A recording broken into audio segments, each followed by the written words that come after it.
how to delete video watch history from Facebook. So all you have to do is to go here directly to your Facebook application, and here it will lead you to your homepage right where you will see your feed area. Now the next thing that you want to do is to go here to your menu bar, the three dash lines there. On the bottom part you'll see three dash lines, and I think for others it's on their upper right. So tap on the three dash lines there and tap and scroll all the way down up until you see settings and privacy. Now tap on settings and privacy and tap on settings there.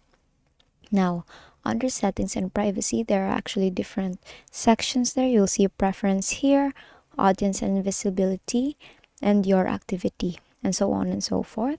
But I want you to focus here on your activity and tap on activity log. Now here on activity log, what I want you to do next is to scroll all the way down up until you see view logged actions. Tap on that, and here you will see all the actions that you have made using the Facebook or your account. What I want you to do next is to tap on filters here and tap on categories.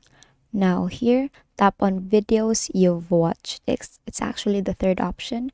Tap on that, and here you will see all the videos that you've watched. Since you want to delete it, tap on the three dots there. Tap on delete. Let's say you want to delete everything. So just tap on clear video watch history, and it will actually ask for confirmation. Tap on clear. Now you have actually started clearing your watch history, so just wait for a while up until it's all deleted. And basically that's how you delete video watch history from Facebook. And that is all for today. If this video helped you, please give us some thumbs up and subscribe to our YouTube channel for more tutorials. Thank you for watching.